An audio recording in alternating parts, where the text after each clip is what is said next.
The conference room on the Velkari homeworld gleamed with polished metal and soft blue lights. Admiral Claire Morrison sat at the long table, her uniform crisp and her face calm. She had attended hundreds of meetings like this over her 30 years of service. The Galactic Coalition Summit happened every year, bringing together representatives from dozens of worlds to discuss trade, defense, and cooperation. Today felt different. The Velkari delegates kept glancing at each other with nervous eyes. The Therian ambassador shifted in his seat, his scales making soft clicking sounds. Even the Nexid representative, usually so calm and logical, seemed uncomfortable. Claire noticed everything. It was her job to notice. She had fought beside these species, shared victories and losses with them. Humanity had joined the coalition 73 years ago, and in that time Earth had given so much. Human technology improved coalition ships. Human medicine saved alien lives. Human soldiers stood on the front lines of every major conflict. Gregory Palmer, Earth's ambassador, was speaking about a new trade agreement when his communication device buzzed. He glanced at it, then his face went pale. He looked at Claire and gave a small nod. Something was wrong. Across the station, in a research lab hidden from the main conference areas, Dr. Nathan Cole was having the worst day of his life. He stared at the data on his screen, hoping he had made a mistake. He ran the analysis 3 more times. The results stayed the same. Nathan was a xenobiologist, someone who studied alien life forms. His job was to help humans understand their coalition partners better. He had been examining some genetic samples that the Velkari had shared for a joint research project. But buried in the data, he found something that should not exist. Human DNA sequences. Modified, weaponized. His hands shook as he traced the code back to its source. It led to a Velkari military database, then to a Therian weapons facility, then to a Nexid research station. The trail went back 40 years. 40 years of theft, 40 years of lies. Nathan sent an emergency message to Earth's diplomatic team. Within minutes, Lieutenant Lisa Grant was pulling files from coalition networks. Lisa worked in signals intelligence, intercepting and analyzing communications. She had been tracking some strange encrypted messages for months but could not break the code. Now, with Nathan's discovery as a key, the messages opened like a flower. What she found made her feel sick. The Coalition's 3 most powerful species had been running a secret program. They had been stealing human genetic material from medical facilities, research stations, and even battlefields where human soldiers had died. They took DNA samples, tissue cultures, and blood. They mapped every weakness in human biology. Then they built weapons. Biological weapons designed to target only humans. Viruses that would kill a human in hours but leave other species untouched. Toxins that would attack human nervous systems. Genetic bombs that could be released on Earth itself. The encrypted messages revealed the reason. The coalition leadership feared humanity. They watched as humans advanced faster than any species in recorded history. They saw how quickly Earth went from primitive rockets to faster than light travel. They noticed how human soldiers adapted to any battlefield, how human scientists solved problems that had stumped alien minds for centuries. The Velkari High Chancellor had written in one message that humanity was a calculated risk. Better to have insurance, he said. Better to have a way to stop humans if they ever became a threat. Back in the conference room, Gregory Palmer stood up. His face was hard as stone. He held a data tablet in his hand. Every eye in the room turned to him. He began to speak, his voice steady and cold. He presented the evidence. The genetic theft, the weapons programs, the secret communications. He showed dates, names, and locations. He played recordings of coalition leaders discussing the best ways to kill humans if the need ever arose. The room fell silent. No one denied it. The Velkari Chancellor cleared his throat and began to explain. It was necessary, he said. Standard protocol for any species that showed such rapid advancement. The weapons were just insurance, never meant to be used. Humanity should understand the need for such precautions. The Therian ambassador nodded in agreement. Many species in the coalition had such programs, he claimed. It was nothing personal, just practical politics. The Nexid representative suggested that everyone move forward. The past was the past. Humanity had been a valuable ally, and the coalition hoped that would continue. Perhaps some formal apology could be arranged. Some compensation, then business as usual. Claire watched Gregory's face. She saw the moment when something inside him broke. Not from sadness, but from clarity. He had believed in the coalition. He had given 20 years of his life to building bridges between Earth and the stars, and now he understood that those bridges had been built on lies. Gregory looked around the table at faces he had once called friends. Then he spoke quietly. Every word fell like a hammer. Humanity does not accept this, he said. You call it insurance. We call it betrayal. You stole from us. You built weapons to destroy us. You did this while we fought and died defending coalition worlds, while we shared our technology freely, while we trusted you. The Valkyrie Chancellor started to respond, but Gregory held up his hand. You assumed we would forgive. You assumed we would move on and forget. That is your mistake. Humanity does not forget. We remember every kindness. We remember every betrayal. And we will never forget this. Claire stood beside him. She tapped a command into her wrist device. Across Coalition space, every human ship received the same order. Return home. No exceptions. No delays. Within 6 hours, human vessels began jumping to faster than light speed, leaving their posts. Defense stations went quiet. Trade ships changed course. Human diplomats packed their belongings and boarded shuttles. Research teams deleted their files and departed. The coalition sent messages. They offered to negotiate. They promised investigations and reforms. They suggested that perhaps humanity was overreacting. The messages went unanswered. Within 48 hours, every human had left coalition space. Earth's colonies closed their borders. Communication channels went dark, protected by encryption that no alien could break. Supply lines that had run for decades stopped cold. The Valkyrie Chancellor called an emergency session. Surely this was just a negotiating tactic, he said. Humans were emotional, but they were also practical. They would come back. They had to come back. The coalition needed them, but in the weeks that followed, no human responded. Earth had become a black hole in galactic politics. Ships that approached human space were turned away by automated defense systems. Every attempt at communication hit a wall of silence. On Earth, Claire stood in a command center deep below the surface. Screens showed the entire solar system. Defense platforms orbited every major planet. Weapon satellites filled the space between worlds. Construction yards in the asteroid belt worked around the clock. A young officer approached her. The coalition is still trying to contact us, he said. What should we tell them? Claire looked at the screens. She thought about the soldiers who had died defending coalition worlds, the scientists who had shared their discoveries freely, the diplomats who had believed in a united galaxy. Tell them nothing, she said. Let them wonder. Let them worry.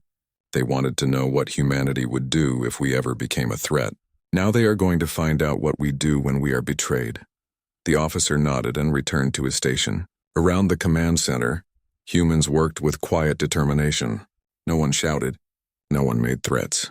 They simply worked, building and planning and preparing. Earth remembered, and the galaxy would learn what that meant. 10 years passed. The galaxy changed in ways the coalition never expected. The Valkyrie tried to maintain order, but cracks appeared everywhere. Trade routes that humans had protected now suffered constant raids. Pirates knew the coalition fleet was stretched too thin. Border worlds called for help that came too slow or not at all. The Therian colonies faced food shortages.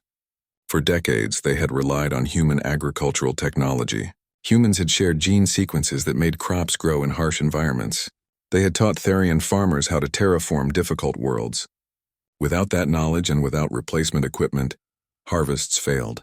Millions went hungry. The Nexid suffered in different ways. Their advanced AI systems began to break down. Human programmers had helped build the quantum networks that connected Nexid worlds. Human engineers had solved problems in the code that Nexid minds found impossible to grasp. Now those systems degraded month by month. The Nexid tried to fix them, but they did not understand the underlying principles. Smaller species in the coalition began to complain.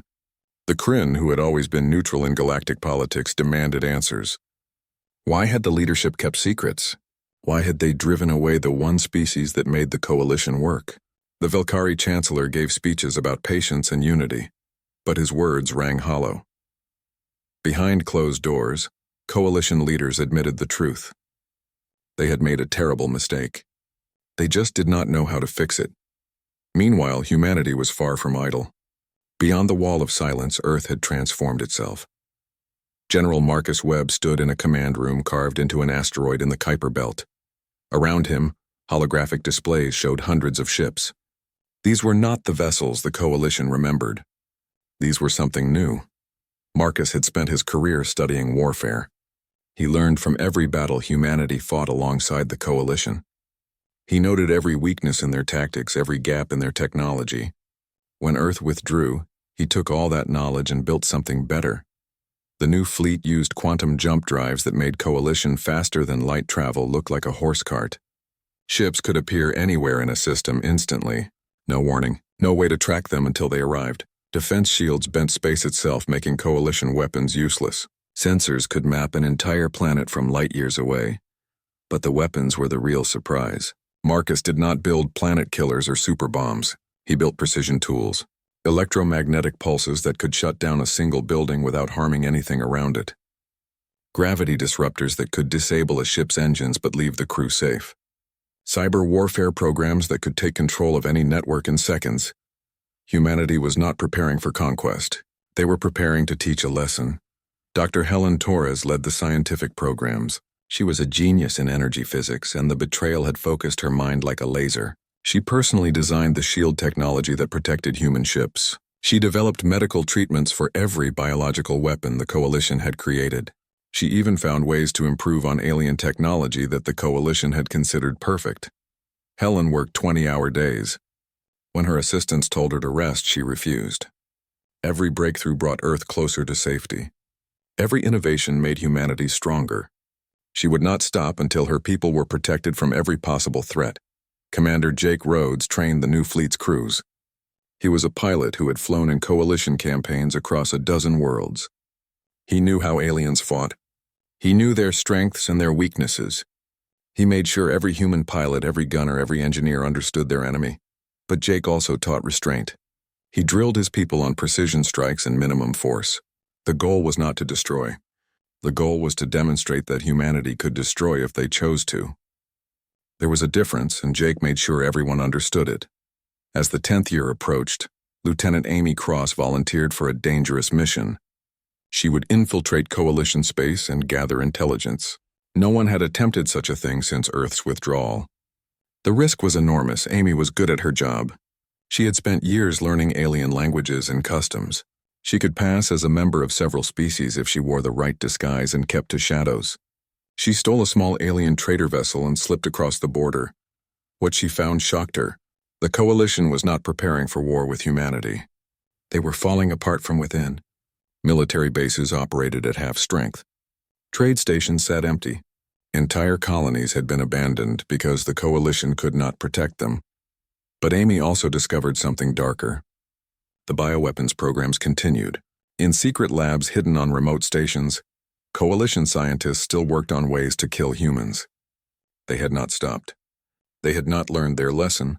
They were just being more careful. Amy recorded everything. She copied files and took samples.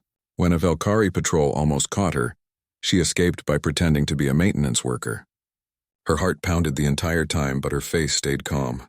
3 weeks later, she made it back to human space with evidence of the Coalition's continued betrayal. Admiral Claire Morrison received Amy's report in her office on Earth. She read it 3 times. Then she called for an emergency meeting of the Planetary Council. The council met in Geneva, in a building that had once housed the old United Nations. Representatives from every nation sat together. For 10 years they had worked as one, united by the knowledge that they stood alone against the galaxy. Claire presented Amy's findings. Holographic images showed the secret labs. Audio recordings played conversations between Coalition scientists discussing human genetic vulnerabilities. Documents detailed plans for deployment methods and target selection. The council chamber filled with angry voices. Some demanded immediate strikes against Coalition facilities. Others argued for continued isolation. A few suggested trying diplomacy one more time. Claire let them argue. Then she raised her hand for silence. When the room quieted, she spoke. "We have a choice," she said. "We can hide behind our walls forever. We can launch a war of extermination that would kill billions. Or we can remind the galaxy why they should fear us, not because we are monsters, but because we remember everything and we always will." She outlined her plan. It was bold. It was dangerous. It would require perfect execution and absolute discipline, but if it worked, humanity would never be underestimated again. The vote took 3 days. Every nation had to agree. Every voice had to be heard. In the end, the decision was unanimous. Earth would act. General Marcus Webb received his orders with a grim smile. He had been waiting for this moment. His fleet was ready. His people were trained. The galaxy had forgotten what happened when you betrayed humanity. It was time for a reminder. Dr. Helen Torres checked her systems one final time. The shields would hold. The weapons would work. Her 10 years of effort would protect human lives while delivering the message Earth needed to send. Commander Jake Rhodes gathered his pilots. He looked at their faces, young and old, from every corner of Earth. They were ready. They understood the mission. Strike hard, strike precisely, and show no mercy to military targets while harming no civilians. It was a difficult balance, but humans had always excelled at difficult tasks. On the bridge of the flagship Remembrance, Claire stood before the viewscreen. Behind her, the largest fleet humanity had ever assembled waited for her command. Thousands of ships stretched across space, invisible to coalition sensors. Each vessel represented years of work, sacrifice, and determination. She thought about the soldiers who died defending coalition worlds, the scientists who shared their knowledge freely, the diplomats who believed in a united galaxy. They had trusted, and that trust was thrown back in their faces. But Claire also thought about what humanity could become. Would they be conquerors? Would they be destroyers? Or would they be something the galaxy had never seen? A people who remembered every wrong but chose their response with care. She took a deep breath and gave the order. Jump. Space twisted. Reality bent, and in the span of a heartbeat, the human fleet appeared at the edge of Velkari space.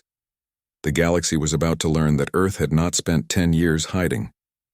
They had spent 10 years preparing, and the lesson was about to begin. The Velkari homeworld's defense network detected the human fleet 3 seconds after they appeared. Alarms screamed across military installations. Ships scrambled to launch positions. Defense platforms powered up weapons that had not fired in decades. But nothing happened. The human fleet simply sat there, engines glowing softly in the darkness of space, hundreds of vessels arranged in a perfect formation, waiting. Then every communication device in Velkari space activated at once. A message played on military channels, civilian broadcasts, even personal communicators. Admiral Claire Morrison's face appeared on screens across the system. Her voice was calm. She did not shout or threaten. She simply spoke truth. 10 years ago, you betrayed us. You stole our genetic material. You built weapons designed to exterminate humanity.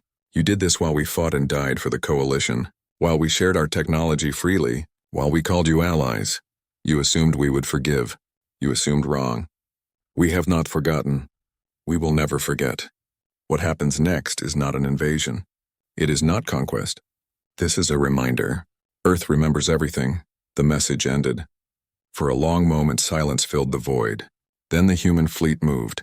Commander Jake Rhodes led the first strike. His squadron approached the primary military shipyard orbiting Velkari Prime. The station's weapons locked onto his ships. Missiles launched. Energy beams fired. None of them connected. Human shield technology bent space around the vessels. Missiles curved away, detonating harmlessly in empty space. Energy beams scattered like light through a prism. The Velkari gunners fired again and again, watching in horror as every shot missed. Jake's ships did not return fire with weapons. They did not need to. Captain Ben Carter, leading the cyber warfare team, activated his systems. Invisible signals reached out and touched the shipyard's networks. Within seconds, every computer system went dark. Weapons powered down. Life support stayed active, but everything else died. The shipyard drifted, helpless but unharmed. Jake moved his squadron to the next target. Across Velkari space, the pattern repeated. Human forces struck military bases with perfect precision. Colonel Diana Foster led ground teams that teleported directly into command centers. Her soldiers moved like ghosts, stunning guards with non-lethal weapons and seizing control of communications. Diana had trained her people well. They wore armor that made them look more like machines than humans. They spoke no threats. They simply moved through facilities, disabling weapons and securing strategic points. When Velkari officers tried to resist, Diana's teams used stun fields that left targets unconscious but uninjured. Civilian areas remained untouched. Not a single home was damaged. Not one school or hospital saw human soldiers. The message was clear. Humanity could strike anywhere, anytime, but chose their targets with absolute care. Engineer Paul Harris deployed quantum jamming fields around Coalition command stations. His technology did not just block communications. It created bubbles of isolated space where nothing could get in or out. Coalition commanders found themselves unable to coordinate, unable to call for help, unable to even see what was happening beyond their own walls. The Valkyrie High Chancellor sat in his office, watching reports flood in from across his territory. Every military installation compromised, every defense network disabled, every attempt to fight back failing utterly. And through it all, not one civilian casualty, not one unnecessary death. He finally understood. Humanity was not trying to hurt them. They were showing them how easily they could if they wanted to. It was a demonstration of power more terrifying than any battle. The Chancellor sent out emergency calls to the Therians and Nexid. The Coalition needed to respond as one. They could not let humanity humiliate them this way. Within hours, fleets from a dozen species began converging on Valkyrie space. The Coalition armada was impressive. Thousands of ships representing the combined military might of countless worlds. They outnumbered the human fleet by more than 100 to 1. Surely this would be enough. Admiral Morrison watched them approach on her sensors. She stood on the bridge of the Remembrance, her flagship, alone in the center of Valkyrie territory. Around her, the Coalition fleet formed a perfect sphere. Every weapon pointed at her single vessel. The Coalition commander, a Therian named Sharp Blade, opened a communication channel. "Surrender, human.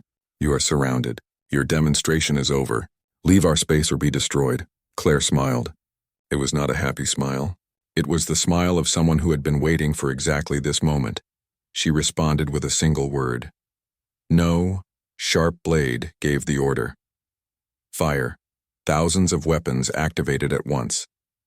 Missiles, energy beams, kinetic rounds, and exotic weapons that humanity had never seen before. The firepower was enough to crack a planet. All of it focused on one ship. The Remembrance sat in the storm of destruction, shields glowing. Dr. Helen Torres's technology performed exactly as designed. Space bent around the ship. Energy was absorbed and redirected harmlessly. Missiles exploded against barriers they could not penetrate. The ship did not even shake. Sharp Blade ordered a second volley. Then a third. The Coalition fleet poured everything they had at the single human vessel. Claire stood on her bridge, arms crossed, watching the display. Her crew worked calmly at their stations. No one looked worried. After 10 minutes of constant bombardment, Claire spoke again. "Are you finished?" Then she gave a command. "Reveal the fleet." Space rippled. 300 human warships decloaked simultaneously. They had been there the entire time, invisible to Coalition sensors surrounding the Coalition fleet. Now they powered up weapons and shield systems, lighting up the darkness like stars. Claire broadcast to the entire Coalition armada. "You built weapons to kill us because you feared our potential. You were right to fear us, but not for the reasons you thought. You feared we might become conquerors, destroyers, monsters like yourselves. We are not monsters. We could have destroyed your fleet in the first second. We chose not to. We could have bombarded your worlds from orbit. We chose not to. We could have done to you what you planned to do to us. We chose not to. This is what you should fear. Not that we will become like you, but that we will always be better than you. We remember everything. We forget nothing, and we choose our actions with care." The human fleet began to withdraw. Ships disappeared one by one, jumping to faster than light speed. Within minutes, only the Remembrance remained. Claire looked at Sharp Blade through the communication screen. "This was lesson 1, she said. "Do not make us teach lesson 2. Then the Remembrance jumped away, leaving the Coalition fleet floating in empty space, unharmed but utterly defeated. On Valkyrie Prime, the Chancellor stood at a window overlooking his capital city. The city was intact. His people were safe. The human occupation had lasted 72 hours and caused no civilian casualties. No property damage. No lasting harm except to military pride. But the message was clear. Humanity could have destroyed the Valkyrie civilization in an afternoon. They chose mercy instead, not because they were weak, but because they were strong enough to choose. The Chancellor pulled up the recordings of the human operation.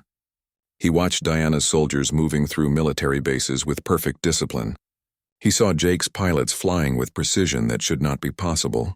He reviewed Ben's cyber attacks that penetrated every defense system without leaving lasting damage. The Coalition had betrayed humanity, and humanity had responded by showing them exactly how much they had underestimated Earth. It was the most humiliating lesson the Coalition had ever received, and the worst part was knowing that if humanity ever chose to stop being merciful, nothing in the galaxy could stop them. 3 months after the demonstration, the Galactic Coalition was falling apart from within. The Kryn were the first to break ranks. Their senator stood before the Coalition Council and demanded answers. Why had the leadership kept the bioweapons program secret? Why had they betrayed humanity, the species that had contributed more to galactic peace than any other? Why should anyone trust a council that operated in shadows? The Velkhari Chancellor tried to explain. Security concerns, standard protocols, the need for strong leadership. His words sounded hollow. The Kryn walked out of the session. Within days, 12 other species followed. Trade agreements collapsed. Military alliances fractured. Species that had cooperated for centuries began arguing over old disputes.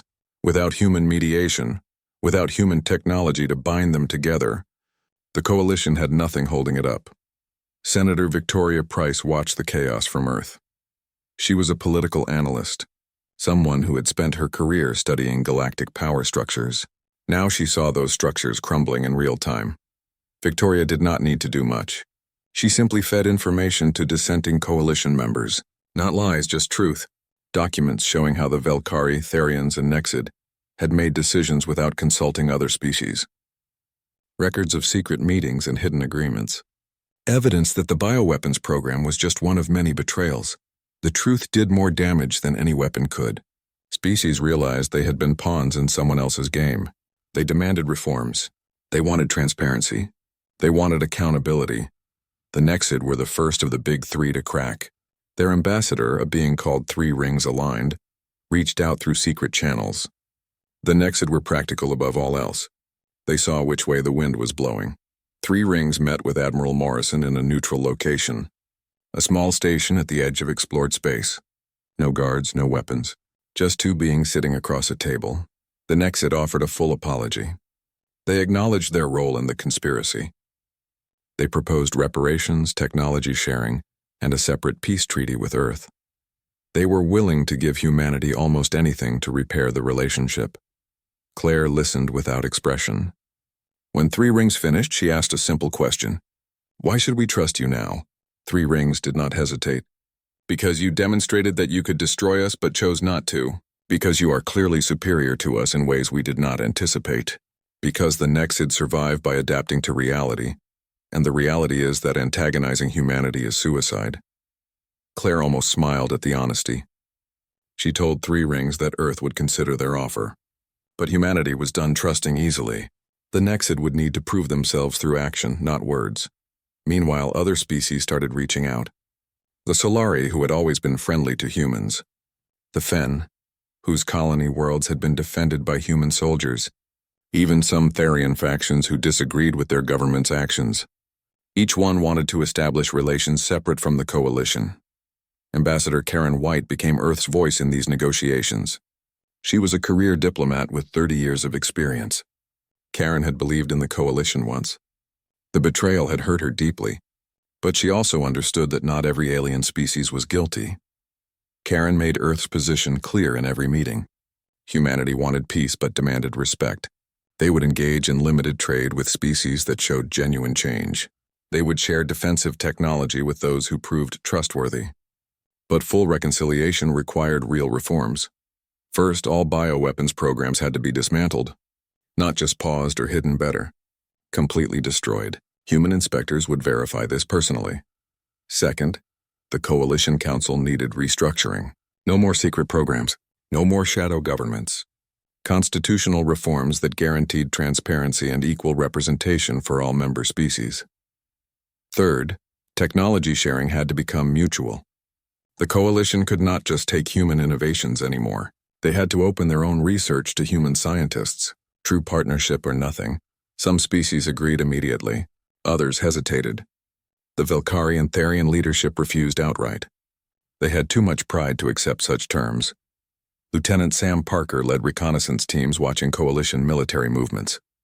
His scouts reported that most species were not preparing for war. They were dealing with internal political upheaval, protests on colony worlds, demands for government reforms. The demonstration of human power had started a revolution of expectations. Then, on a cold morning 6 months after the Velkari incident, everything changed. The Devourers came. They were an extra-galactic species. For generations, the Coalition had held them at bay along the Outer Rim. The Devourers did not negotiate. They did not trade. They simply consumed everything in their path, breaking down matter to fuel their incomprehensible technology. The Coalition fleet had been the only thing stopping them. But that fleet was scattered now, divided by political conflicts and demoralized by the human demonstration. The Devourers sensed weakness. They struck 3 border systems simultaneously. Coalition forces tried to respond, but coordination broke down immediately. Ships from different species would not follow unified commands. Old grudges and new suspicions made cooperation impossible. Within a week, 12 worlds fell.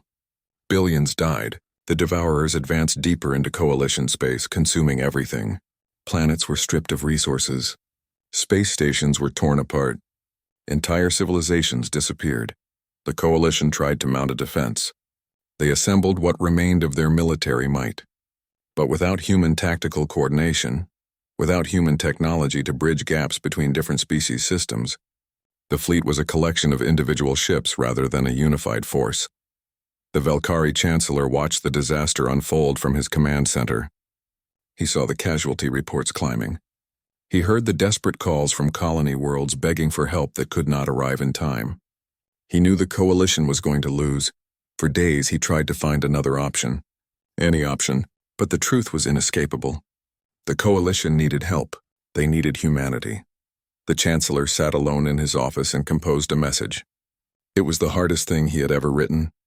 Every word felt like swallowing broken glass. He addressed it to Admiral Claire Morrison. He explained the situation. He acknowledged that the Coalition had no right to ask for help. He admitted that everything humanity had warned them about was coming true. The Coalition was weak, divided, dying. Then he wrote the words that cost him everything. Please, help us. The message reached Earth within hours. It was broadcast on every major news network. The galaxy watched and waited to see what humanity would do. On Earth, the Planetary Council convened an emergency session. Representatives from every nation gathered in Geneva. The debate was fierce. Some argued for isolation. Let the Coalition reap what they sowed. They betrayed humanity. They built weapons to exterminate Earth. Why should humans risk their lives to save people who wanted them dead? Others pointed out that billions of innocent beings would die. Species that had nothing to do with the conspiracy. Civilians who just wanted to live in peace. Children who would never grow up. Could humanity really stand by and watch? The argument went back and forth for hours. Finally, Admiral Morrison asked to speak. She stood before the council, still wearing her uniform. She looked tired. 10 years of carrying the weight of betrayal showed in her eyes. But when she spoke, her voice was steady. We remember everything, she said. We remember the betrayal. We remember the lies. We remember the weapons they built to kill us. Those memories will never fade. We will never forget what they did. But we also remember who we were before all this. We remember the ideals that made us reach for the stars. We remember the principles that defined humanity. The question before us is not whether we can forgive. The question is what we choose to become. Do we become the monsters they feared? Do we let innocent billions die because their leaders betrayed us? Or do we show the galaxy that humans can remember pain and still choose to be better? The council chamber fell silent. Then the voting began. It took hours. But when the final count came in, the decision was clear. Earth would answer the call. Not for the Coalition, not for the species that betrayed them, but for the innocent beings who deserved a chance to live. Admiral Morrison sent her response to the Velkari Chancellor. It contained only 3 words. We are coming. The Earth Defense Fleet arrived at the front lines 3 days after the call for help. Commander Jake Rhodes led the vanguard. his ships jumping into systems where Coalition forces were barely holding back the Devourer advance. The Coalition commanders did not know what to expect. Would humans demand control? Would they exact revenge by letting some species fall? Would they simply watch and judge? Jake opened communication channels to all Coalition vessels in his sector. His message was brief. We are here to help. Follow our tactical coordinates or stay out of the way. No politics. No arguments. Lives are at stake. Some species hesitated. The Velkari fleet commander especially seemed unsure. But when the Devourers launched their next wave, Jake's ships moved with such precision and power that doubt vanished. The Coalition forces fell into formation behind the humans. Captain Ryan Cole commanded the lead assault group. He was a tactical genius who had studied every battle in Coalition history. Now he put that knowledge to use. His ships moved like dancers, weaving between Devourer formations, targeting weak points that no one else could see. Ryan's vessel, the Defiance, became a symbol for the entire campaign. Where it went, victory followed. Coalition forces that had been retreating for weeks suddenly found themselves winning. Human shields protected alien vessels. Human weapons tore through Devourer defenses. Human tactical coordination made the combined fleet fight like one organism. Dr. Helen Torres deployed her experimental weapons from the research vessel Discovery. She had spent 10 years developing technology specifically for this kind of threat. Gravity wave disruptors that could tear apart Devourer ships. Energy shields that absorbed their weapons fire and converted it to power for human systems. Helen's medical teams also saved thousands of Coalition soldiers. Human medicine had advanced far beyond what aliens possessed. Injuries that would have been fatal were healed in hours. Diseases that ravaged alien biology were cured with simple injections. Major Amy Cross, promoted from her reconnaissance work, now led joint operations with alien forces. She coordinated between human and Coalition units, making sure communication stayed clear and strategies aligned. Amy had a gift for understanding different species and finding ways to make them work together. The tide of battle turned. Systems that had fallen were retaken. Colony worlds were evacuated before the Devourers could reach them. Supply lines were secured.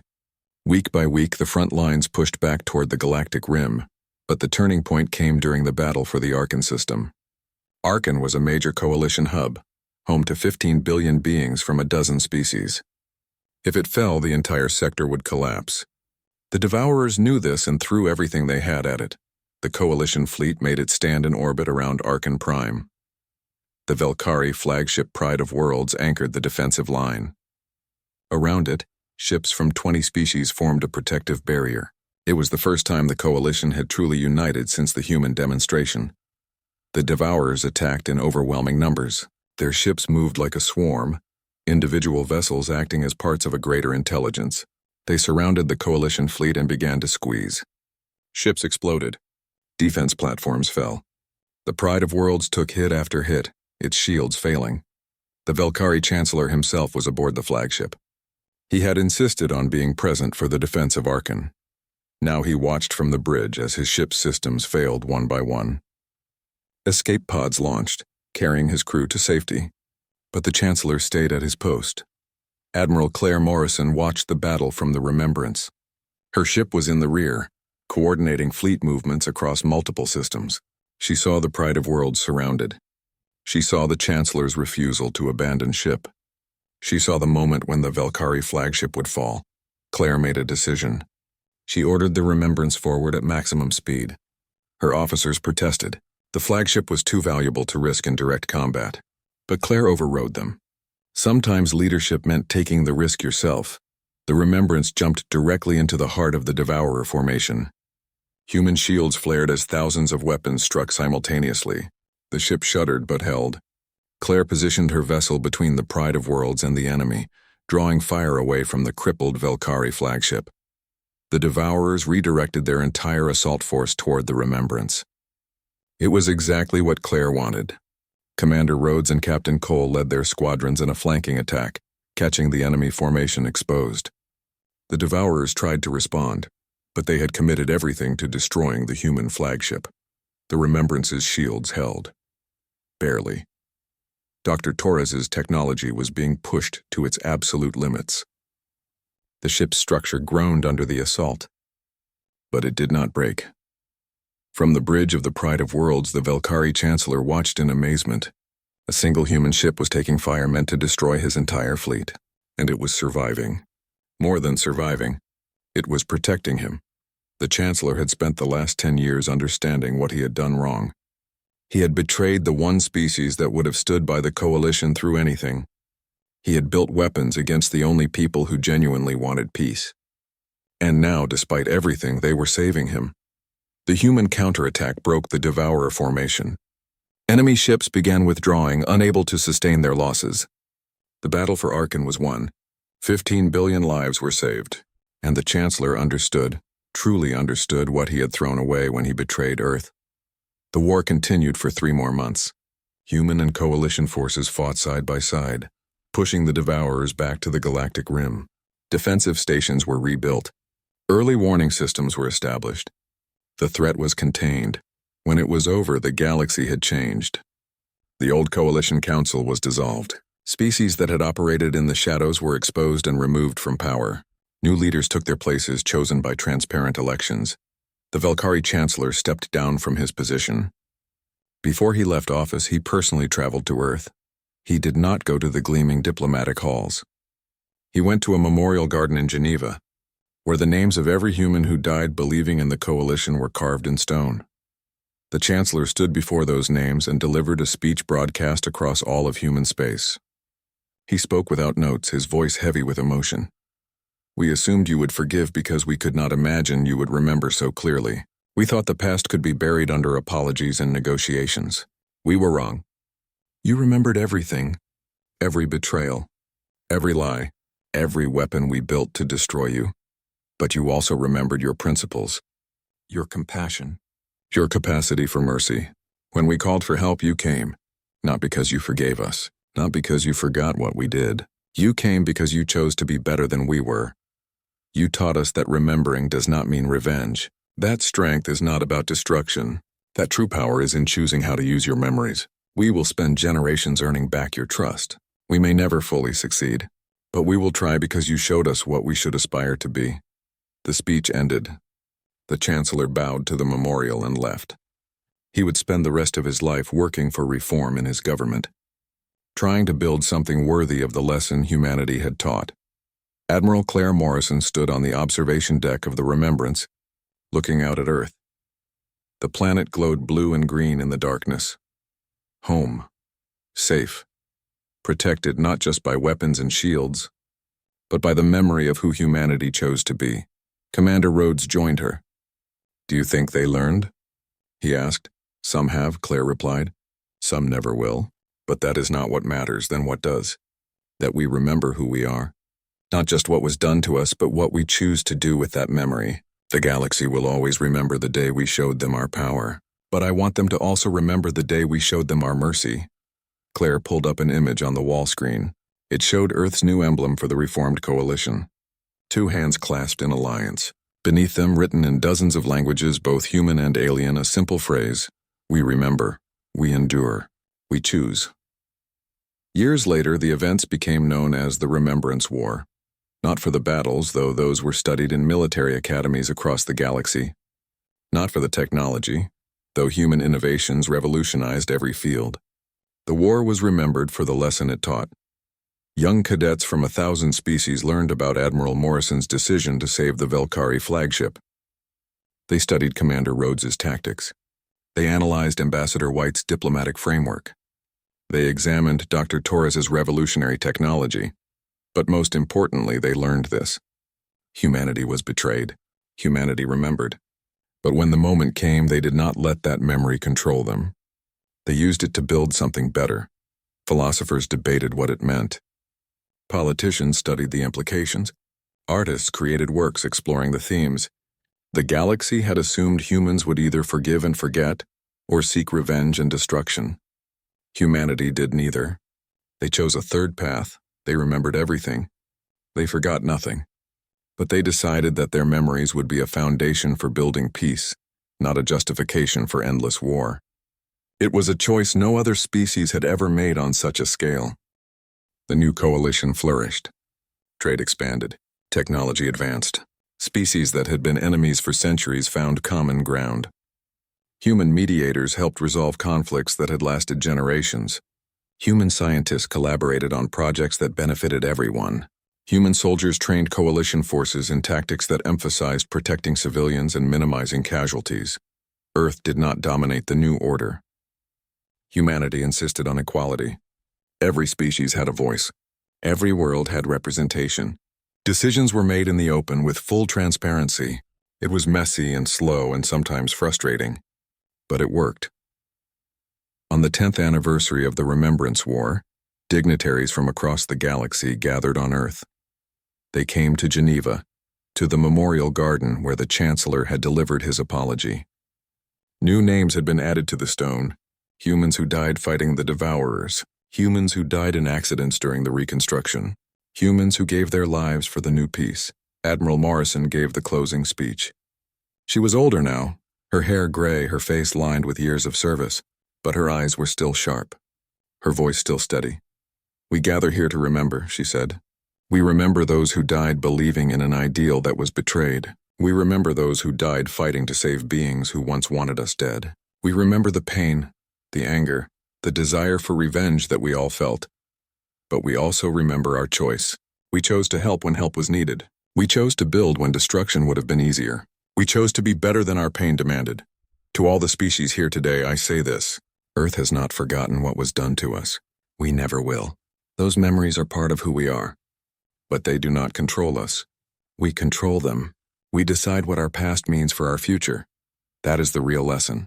Not that humanity is powerful. Not that we have superior technology. The lesson is that we remember everything and still choose peace. We could have been conquerors. We chose to be partners. We could have been destroyers. We chose to be builders. The galaxy assumed humanity would forgive and forget. They were wrong. We remember everything. And that made all the difference." The speech ended. The gathered beings stood in silence, looking at the names carved in stone.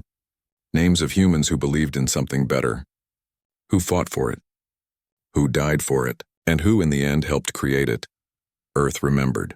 The galaxy remembered. And together they built a future worth remembering.